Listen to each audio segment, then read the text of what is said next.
Dr. Velthera stepped off the transport ship and onto the human space station. Her four eyes moved quickly around the metal hallways. Everything looked clean but strange. She had never seen a human building before. The Korthani scientist carried her special tools in a silver case. These tools would help her study the humans and decide if they were smart enough to join the big group of space peoples called the Galactic Council. Most of the time, new species failed this test. A human male walked toward her. He was tall with dark hair and wore a blue uniform. "Hello, Dr. Velthara. My name is Captain Lee Minho. We are very happy you came to visit us." Velthara looked at him with her scanning eyes. The human was showing his teeth in a weird way. She had read about this in her files. Humans called it smiling. But why would anyone show their teeth when they were not eating? It made no sense. "I am here to do my job," Velthara said. Her voice came out of a small machine that changed her clicking sounds into words the human could understand. "I will study your people. Then I will tell the council if humans are ready to travel between stars with us." Minho kept showing his teeth. "Of course, Doctor. We want to help you learn about us. Would you like to see our home first?" They walked through the station together. Velthara saw humans doing different jobs. Some worked with computers, others fixed machines. They all seemed busy but not stressed. This was interesting but not surprising. What surprised her were the strange pictures she saw on some walls. The pictures moved like real life but were made of light. In these pictures, humans were touching small, furry animals. The humans looked very happy when they touched these creatures. "What are those light pictures?" Velthara asked. "Oh, those are photos and videos of our pets from Earth," Minho said. "Many people miss their animal friends when they work in space for long times. These help them feel better." Velthara stopped walking. "Pets? You mean the small animals you keep in your homes?" "Yes. Dogs, cats, birds, fish. Many different kinds. They live with us and we take care of them." "But why?" Velthara's tentacles moved quickly, which happened when she was confused. "These animals do not help you work. They do not make food or fix things. They just eat your food and take space in your homes." Minho looked surprised. "They give us love, Doctor. They make us happy. When we come home after a hard day, they are excited to see us. When we feel sad, they stay close to us. They are our family." Velthara wrote notes on her electronic pad. This was exactly what she expected to find. Humans wasted time and resources on useless creatures because of feelings. Her own people, the Korthani, only kept animals that gave milk, eggs, or meat. Every animal had to have a purpose. "This proves humans think with emotions instead of logic," she said to herself. "No smart species would feed animals that give nothing back." They walked past a big window that showed Earth below them. The blue and green planet looked beautiful, but Velthara only cared about the facts she was collecting. A human woman joined them. She had long black hair and wore a white coat like a scientist. "Captain, is this our visitor from the council?" "Dr. Velthara, this is Dr. Park Sujin, our head of life sciences," Minho said. Sujin smiled the same tooth-showing way. "Welcome, Dr. Velthara. I heard you want to learn about human and animal relationships. We actually have some pets here, on the station. Would you like to meet them?" Velthara's eyes lit up with interest. Not because she wanted to meet pets, but because she could study this strange human behavior up close. "Yes. This will help me understand why humans make these poor choices." "Poor choices?" Sujin looked confused. "Keeping animals that serve no useful purpose," Velthara explained. "It shows humans cannot think clearly about what is important." Minho and Sujin looked at each other. Minho's smile became smaller. "Doctor, maybe meeting our animals will help you see things differently." "I doubt that," Velthara said. She was already writing in her notes that humans became upset when anyone questioned their pet-keeping habits. "But I will observe these creatures for my report." They continued, walking through the station. Velthara saw more humans looking at pictures of animals. Some humans were even talking to the light pictures like the animals could hear them. One young human woman was crying while looking at a picture of a small brown dog. That is Engineer Kim Hanul, Sujin said quietly. Her dog died last month. She misses him very much. Velthara watched the crying human with scientific interest. She is sad because an animal stopped living? Very sad, Minho said. Pets become part of our families. When they die, it hurts like losing a brother or sister. Velthara made more notes. Humans formed emotional connections so strong that they cried over dead animals. This was even worse than she thought. How could such emotional creatures make good decisions about important things like war, trade, or science? I have seen. Enough for today, Velthara announced. Tomorrow I will examine these pets you speak of, but I already know what I will find. What is that, Doctor? Sujin asked. Proof that humans are too emotional to join the Galactic Council. The next morning, Dr. Velthara followed Dr. Park Sujin through the station's quiet hallways. They stopped at a door marked Recreation Area. Sujin pressed a button and the door slid open. Dr. Velthara, I want you to meet Tiger, Sujin said as they walked inside. The room was small but comfortable. It had soft chairs, plants growing under special lights, and windows showing the stars outside. Under one of the plant lights, an orange and black striped animal was lying on a soft mat. The creature was about the size of Velthara's arm, but looked much rounder and fluffier. Velthara had seen pictures of cats in her research files, but seeing a real one was different. The animal had golden fur with dark stripes, pointed ears, and bright green eyes. Its tail moved slowly back and forth. This is a cat, Sujin explained. Tiger has lived on our station for 3 years. Velthara expected to see what she had read about in animal studies. The human would give commands and the pet would obey. The human would feed the animal and the animal would depend on the human for everything. Simple master and servant behavior. But Tiger did something unexpected. The cat opened one green eye and looked straight at Velthara. He studied her for several seconds, like he was deciding something important. Then he stood up, stretched his legs, and walked directly toward her. Interesting, Velthara said, kneeling down to get a better look. The creature approaches without being called. This suggests independent decision-making. Tiger came close, enough that Velthara could see the details of his fur and whiskers. He sniffed at her silver tool case with obvious curiosity. His nose twitched as he smelled her alien scent. Instead of running away or seeming afraid, Tiger appeared more interested. Then something very strange happened. Tiger began making a low, rumbling sound that seemed to come from inside his chest. The sound was steady and rhythmic, like a small machine running smoothly. The vibrations reached Velthara's hearing organs and created a surprisingly pleasant sensation. What is that sound?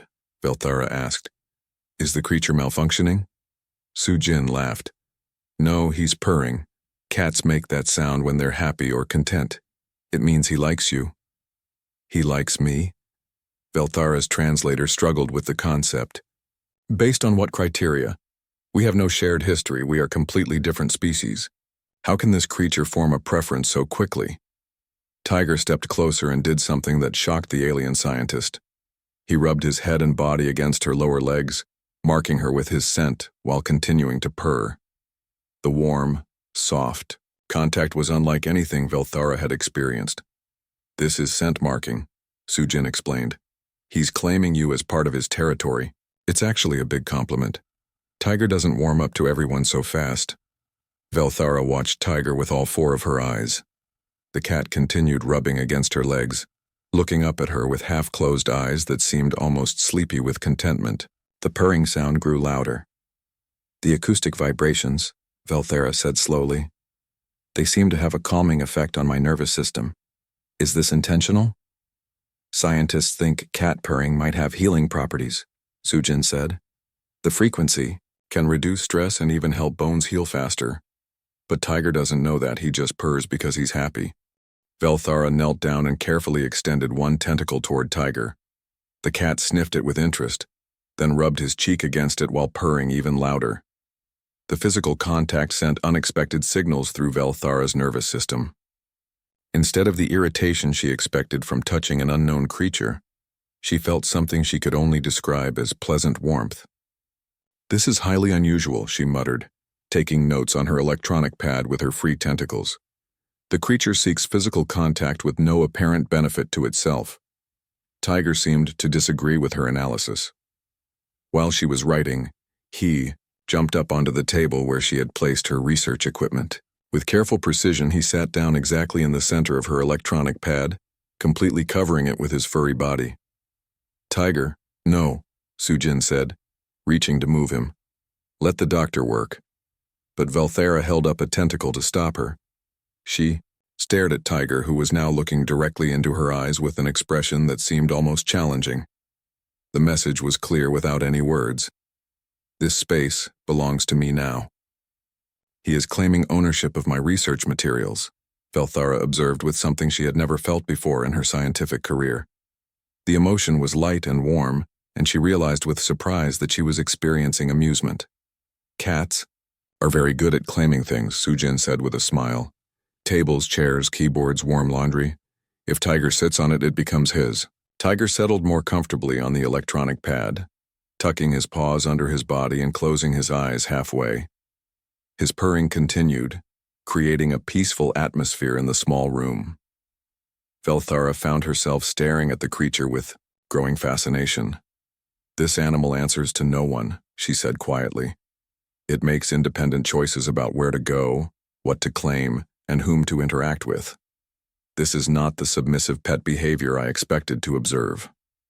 Tiger opened one eye and looked at her as if he understood exactly what she was saying and agreed completely. Then he yawned, showing small white teeth, and went back to purring contentedly on her research equipment. For the first time since arriving at the human station, Dr. Velthara began to wonder if her assumptions about pets might be incomplete. Over the next few days, Dr. Velthara noticed something strange happening. Every time she set up her research equipment in a new location, Tiger would appear within minutes. At first, she thought this was just coincidence, but it kept happening. When she worked in the main laboratory, Tiger would walk in and sit nearby. When she moved to the observation deck to study star charts, Tiger would somehow find her there too. When she tried working in her private quarters, she would hear a soft scratching at the door. Opening it, she would find Tiger sitting in the hallway, looking at her with those bright green eyes. "This is highly irregular behavior," Velthara told herself as she let Tiger into her room for the third time that week. But she noticed something else that troubled her scientific mind. When Tiger was present, her work went better. Her stress levels stayed lower. Her thinking felt clearer. Lieutenant Kim Ha-Newell found them together in the quiet observation lounge one evening. Tiger was curled up in a ball next to Velthara's portable scanner while she worked on her daily reports. "He really likes spending time with you, Doctor," Ha-Newell said with a smile. "I am simply documenting his behavioral patterns," Velthara replied quickly. She did not mention that she had started making small amounts of fish protein in her food, synthesizer specifically for Tiger. This creature shows unusual interest in scientific research. Tiger opened his eyes at the sound of voices, stretched his front legs, and yawned. Then he did something that had started happening every evening. He walked over to Velthara's research papers and climbed on top of them. Using his front paws, he began pressing down on the papers in a rhythmic motion while purring loudly. "He's making biscuits," Ha-Newell explained. "Cats do that when they're really happy and comfortable. It's what they did as babies with their mothers." Velthara watched Tiger's paws push against her research notes. The steady motion and the purring sound created vibrations that seemed to match her own heartbeat. She found the sensation surprisingly soothing. "This behavior indicates emotional satisfaction?" Velthara asked. "From contact with my research materials?" "From contact with you, I think," Ha-Newell said gently. "He's bonding with you, Doctor." The word bonding made Velthara uncomfortable. Her people formed partnerships based on logical benefits and shared goals. They did not form emotional attachments, especially with creatures from other species. But Tiger seemed to have different ideas about how relationships worked. That night brought a crisis that changed everything. Velthara was working late when her main research computer began showing error messages. 3 days of important data was about to be lost due to a system malfunction. She felt her anxiety levels rising rapidly, which would soon shut down her higher thinking processes. This was a natural Corthani response to extreme stress, but it would make fixing the problem impossible. Her tentacles began shaking as she tried to access the backup systems. Her breathing became rapid and shallow. She could feel her mind starting to shut down when something warm and soft landed on her shoulders. Tiger had jumped up and was now pressed against her neck, his small body warm and comforting. His purring increased in volume until the vibrations filled her hearing completely. Somehow, the rhythmic sound began to regulate her heartbeat and breathing. Her anxiety response slowed down instead of taking over completely. With Tiger purring steadily against her neck, Velthara found she could think clearly again. Her tentacles stopped shaking. She accessed the backup systems, found the problem in the code, and fixed it with steady precision. All of her research data was saved. Remarkable, she whispered as she completed the repairs. Tiger had settled into her lap as if providing technical support was his normal job. You provided therapeutic intervention without any training or instruction? Tiger's only response was to purr louder and push his head against her hand. When she began stroking his soft fur, he seemed to purr even more contentedly. You receive no payment for this service, Velthara continued, still amazed by what had happened. You expect no reward. You simply detected my distress and responded with assistance. Over the following days, Velthara began to understand that Tiger's presence was not random. The cat seemed to know when she needed company and when she preferred to work alone. He appeared during her difficult tasks, but disappeared when she had video calls with other Corthani scientists. He never demanded attention when she was busy, but he was always available when she felt stressed or lonely. Most surprisingly, Tiger had started bringing her gifts. Small objects like bottle caps, pieces of string, and once a data chip that had fallen behind a desk. He would carry these items to her workspace and drop them near her equipment, then sit back and watch her reaction with obvious pride. Why do you bring me these things? Velthara asked him one evening as he delivered a small metal bolt. Tiger just purred and rubbed against her arm. Dr. Park Soo-jin explained it later. Cats bring gifts to family members they care about. It's how they show love and contribute to the household. Tiger considers you part of his family now. That night, as Velthara worked on her reports with Tiger sleeping peacefully on her extra chair, she realized something that shook her scientific worldview. This small creature had somehow become essential to her daily routine. Not because she controlled him, or because he served a practical purpose, but because he had chosen to care about her well-being. The concept was so alien to everything she understood about relationships that she almost could not accept it. But the evidence was clear in her improved work performance, lower stress levels, and the strange new emotion she felt when Tiger looked at her with obvious affection. For the first time in her life, Dr. Velthara was experiencing what humans called companionship.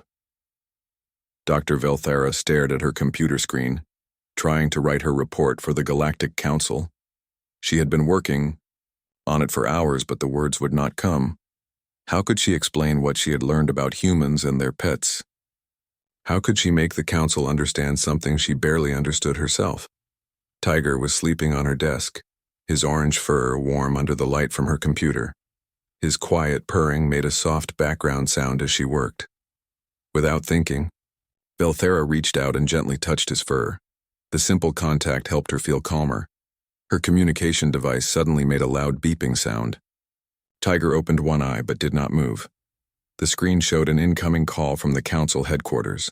Director Tharnzek's face appeared in the hologram, his multiple eyes looking stern and impatient. Dr. Velthara, the director said in his cold voice. Your progress reports are becoming very confusing. You write about humans keeping useless animals for emotional support. This concept makes no sense to rational beings. Velthara sat up straighter, trying to look professional. Director, I have observed genuine partnerships between humans and animals. These relationships provide real benefits that improve human performance and well-being. Benefits? Tharnzek's tentacles moved in a way that showed he was annoyed. What benefits could come from wasting resources on creatures that produce nothing useful? The animals provide comfort during stress, companionship during isolation, and therapeutic assistance during emotional difficulties, Velthara explained. I have measured improved cognitive performance, reduced anxiety levels, and enhanced social cooperation among humans who interact with these companion animals. The director's eyes narrowed. Dr. Velthara, you sound like you have been contaminated. By too much contact with these emotional humans, you are a scientist. You should judge species based on logic and efficiency, not feelings. Velthara felt her own tentacles begin to twitch with frustration. She had spent weeks carefully documenting her observations, but the council was not, willing to consider that their understanding might be incomplete. Director, I have concrete data showing measurable improvements in human performance related to animal companionship. These are not just feelings. These are facts that can be proven. Then, prove them, Tharnzek said sharply. Provide clear evidence of these supposed benefits, or I will classify humans as primitively sentimental and unsuitable for galactic citizenship. The Council will not accept emotional species who cannot make logical decisions. While they were talking, Tiger woke up and stretched. He looked around the room, noticed the tension in Velthara's voice, and decided to investigate. With typical cat curiosity, he walked across her desk toward the communication device. Tiger, no, Velthara said quietly, but it was too late. Tiger stepped directly in front of the hologram projector, his furry body blocking the camera. He sat down and began grooming himself, completely unaware that he was now visible to the entire Galactic Council leadership. The director's reaction was immediate and dramatic. His eyes widened in shock and his tentacles recoiled as if he had seen something dangerous. Dr. Velthara, why is there an uncontrolled alien creature in your research facility? This is a serious security violation. Other council members could be heard making sounds of alarm in the background. Someone shouted, "Contamination protocol!" Another voice said, "Is that thing dangerous?" Velthara looked at Tiger, who had finished grooming and was now staring calmly at the hologram projector. His green eyes showed no fear or aggression, just mild interest in the strange sounds coming from the device. Director, this is Tiger. He is a cat, one of the companion animals I have been studying. He is completely harmless and poses no security risk. You have allowed this random creature access to official council communications? Tharnzek's voice was getting louder. This proves that human emotional thinking has infected your judgment. He is not random, Velthara said firmly, and perhaps the question is not why humans choose to share their lives with other species, but why the rest of us have never tried to understand the benefits of such relationships. Tiger chose that moment to meow softly at the hologram, as if greeting the council members. The sound was gentle and friendly, nothing like the aggressive roars or threatening calls that most council species made when they met strangers. The effect on the council was chaos. Several members began talking at once, demanding explanations and security measures. But Director Tharnzek held up his tentacles for silence. Dr. Velthara, you have 10 standard days to submit a complete final report. This report must provide convincing evidence that humans are suitable for galactic citizenship, or they will be classified as an emotional species unfit for advanced civilization. The screen went dark. Velthara sat in silence, staring at the blank communication device. Tiger walked over to her and rubbed against her arm, purring softly. The sound was comforting, but she felt overwhelmed by the challenge ahead. Well, my friend, she said, gently scratching behind Tiger's ears. The council thinks you are just a random creature interfering with important work. They cannot understand that you are here by choice, not by accident. Tiger purred louder and climbed into her lap, making himself comfortable. He looked up at her with those bright green eyes that seemed to understand exactly what she was feeling. They want proof that humans are logical enough to join galactic society, Velthara continued. But what if the proof is not about logic at all? What if it is about wisdom? She looked down at Tiger, who was now kneading her leg with his paws while purring contentedly. In that moment, she realized something important. The council was asking the wrong question. They wanted to know if humans were rational enough to join them. but maybe they should be asking if they were wise enough to learn from humans. The next 10 days would determine the future of human-alien relations, and somehow Velthara suspected that Tiger would play a bigger role in that decision than anyone could imagine. The rain fell steadily on the empty street as Maya stood in front of the old house. She had finally found the place from the photograph. It looked exactly the same. The crooked mailbox, the broken gate, even the crack in the window. Her hands shook as she pushed open the gate. Inside the house, everything was covered in dust. Maya walked through the rooms slowly, her footsteps echoing on the wooden floor. In the living room, she found more photographs on the walls. They showed the same woman from her picture, but in these photos, the woman was with a man. They looked happy together. Maya heard a noise behind her. She turned around quickly and saw an old woman standing in the doorway. The woman had gray hair and wore a simple black dress. Her eyes were the same as the woman in the photograph. "I knew you would come," the old woman said softly. "I've been waiting for 30 years. Maya's heart beat fast. "Who are you? Why do you look like the woman in this picture?" The old woman smiled sadly. "That woman in the picture is me. My name is Elena, and the man beside me, that was your father?" Maya felt dizzy. She sat down on the dusty sofa. "My father? But he died when I was a baby. My mother told me he died in a car accident." Elena shook her head. "No, child. Your father didn't die in an accident. He disappeared. And your mother, she wasn't your real mother."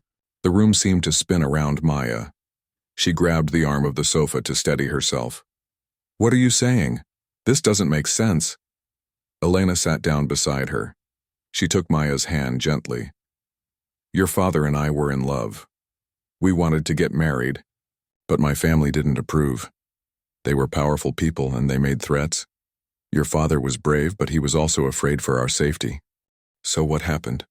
Maya whispered. "I was pregnant with you," Elena continued. "We tried to run away together, but my family found us. They gave us a choice. Either your father would leave and never come back, or they would hurt him. Maybe even kill him." Tears rolled down Elena's face as she spoke. "Your father loved us so much. He chose to leave to keep us safe. But my family didn't trust me to raise you alone. They took you away when you were born and gave you to another woman to raise. They told me you had died." Maya felt tears in her own eyes now. "But the photograph. How did I get it?" "Your father took that picture the day before he left.